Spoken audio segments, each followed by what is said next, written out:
نحمدہ و نصلی علی رسولہ الکریم اما بعد اعوذ باللہ السمیع العلیم من الشیطان الرجیم من ہمزہ ونفخہ ونفثہ بسم اللہ الرحمن الرحیم ویا قوم من ینصرنی من اللہ ان طردتہم افلا تذکرون۔ ترجمہ قرآن کے سبق میں سورہ ہود آیت نمبر 30 سے ہم نے پڑھنا ہے، اور جیسا کہ آپ پچھلے سبق میں دیکھ چکے ہیں اس میں نوح علیہ السلام کا واقعہ وہ جاری ہے۔ ویا قوم، نوح علیہ السلام اپنی قوم سے خطاب کر رہے ہیں، اے میری قوم، من ینصرنی، کون میری مدد کرے گا، من اللہ، اللہ کے عذاب سے، ان طردتہم، اگر میں دور ہٹا دوں ان کو، افلا تذکرون، کیا تم نصیحت حاصل نہیں کرتے؟ ان کا کیا مطالبہ تھا وہ یہاں ذکر نہیں ہے۔ ہاں یہ بات ہے کہ یہاں پچھلے سبق پہ ہم نے پڑھا، انہوں نے کہا تھا کہ تمہاری بات ماننے والے جو لوگ ہیں وہ تو غریب ہیں، تو یہاں سے یہ معلوم ہوتا ہے کہ انہوں نے کہا تھا ان غریبوں کو ہٹا دو، جس طرح نبی کریم صلی اللہ علیہ وسلم سے بھی جو سرداران قریش تھے انہوں نے مطالبہ کیا تھا کہ ہم آپ کی مجلس میں آئیں گے، لیکن یہ جو غریب صحابہ کرام ہیں نا، ان کو آپ ہٹا دیں، یہ ہمارے ساتھ نہ بیٹھیں، یہ تو غریب ہیں، ہمارا سٹیٹس اور معیار اونچا ہے، ٹھیک ہے نا۔ پچھلے سبق میں نے بتایا تھا رسول اللہ تو غریبوں میں بیٹھا کرتے تھے،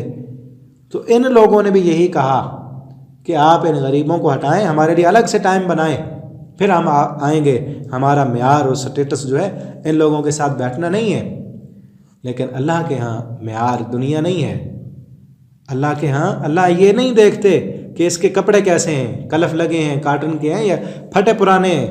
اللہ تعالیٰ یہ نہیں دیکھتے کہ یہ گاڑیوں میں سفر کرتا ہے یا بیچارہ ٹوٹا سائیکل لے کے پھرتا ہے، اللہ دل دیکھتے ہیں کہ اس کے دل میں ایمان کتنا ہے، ٹھیک ہے نا۔ آج ہم بھی اپنے آپ کو دیکھیں، کیا ہم کس کے ساتھ رشتہ داری جوڑنا چاہتے ہیں، کس کے ساتھ تعلق رکھتے ہیں، ہم کس کو سلام کرنا چاہتے ہیں، ٹھیک ہے نا، ہم کس کو اپنا بناتے ہیں، دین کی بنیاد پر رشتہ کرتے ہیں،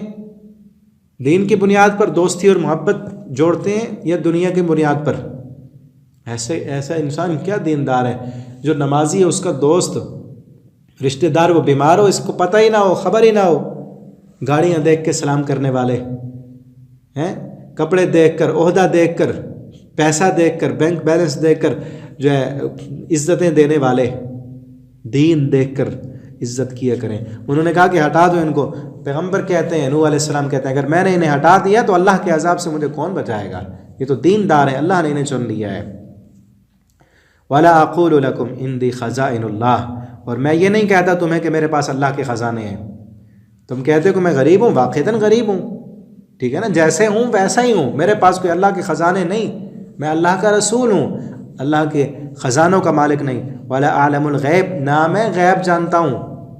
ٹھیک ہے نا، عقیدے کی بات۔ کسی بھی پیغمبر، جو کوئی بھی پیغمبر اپنی طرف سے عالم الغیب کوئی بھی پیغمبر نہیں تھا، علام الغیوب ایک اللہ کی ذات ہے۔ ہاں اللہ نے اپنی غیب کی خبریں اپنے انبیاء کو بتائی ہیں، ٹھیک ہے نا۔ آج کئی مسلمان کلمہ پڑھنے والوں کا یہ عقیدہ ہے کہ رسول اللہ صلی اللہ علیہ وسلم کو بھی غیب کا علم تھا، اور بعض تو اپنے جو اولیاء ہیں، پیر ہیں، ان کو بھی غیب کا علم دیا ہوا ہے کہ سب پتہ ہوتا ہے۔ بلکہ آج ہی ایک واٹس ایپ پر کوئی کلپ آیا، اتنا شرک کلمہ پڑھنے والوں میں، وہ ایک سفید داڑھی والا بزرگ بابا ہے کوئی،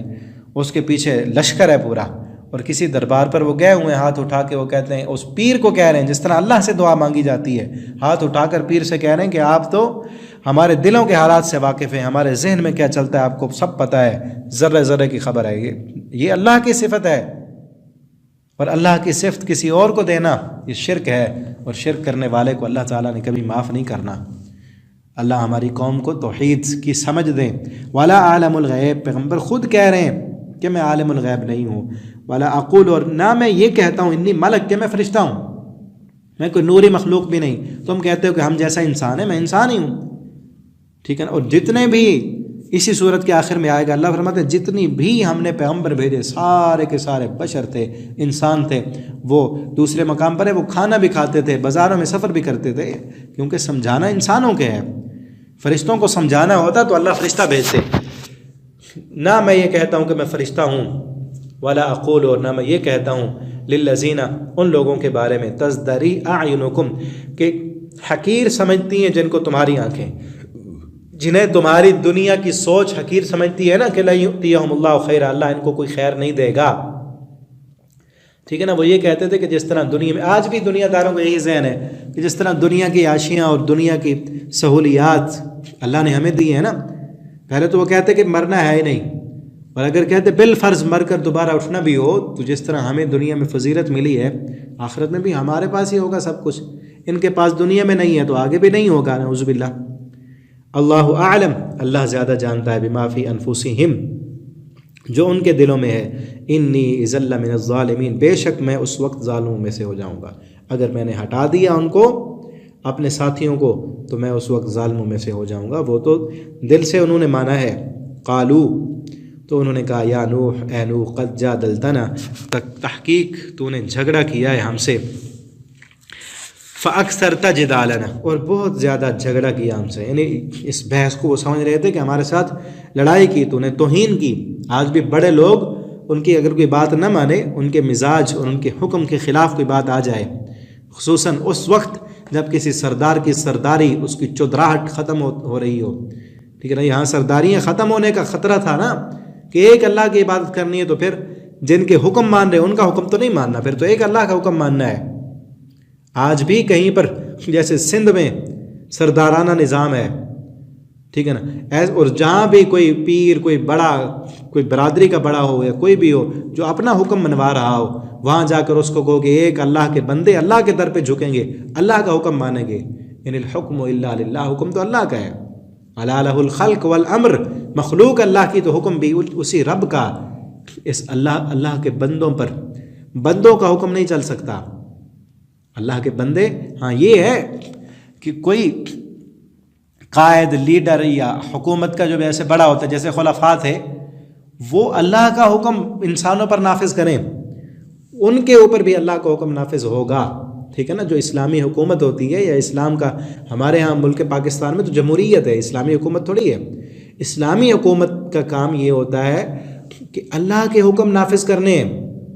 اللہ کے بندوں پر۔ تو جمہوریت جو ہے یہ نظام کافروں کا بنایا ہوا، اکثر آج مسلمانوں میں اور بلکہ پوری دنیا میں یہی جو ہے چلائی اور سمجھی اور اس کو فالو کیا جاتا ہے، جبکہ اسلام کا جو قانون ہے اس میں کیا ہے کہ اللہ کا حکم ماننا ہے، کتاب اللہ جو اللہ نے قانون نازل کی اور محمد رسول اللہ صلی اللہ علیہ وسلم نے بتائے، اسمبلی ہو، مشاورتی کمیٹی ہو، وہ مشورہ کریں گے کہ اس کو اب نافذ کیسے کرنا، یہ نہیں کہ وہ اپنے قانون بنائیں گے۔ جمہوریت میں تو یہی ہوتا ہے نا کہ اپنے قانون جا کے بناتے ہیں۔ چلو بہرحال یہ ایک الگ بحث ہے۔ تو یہاں پر کیا ہے، تو نے جھگڑا کیا ہم سے، ہماری سرداریاں چھڑانا چاہتا ہے، اور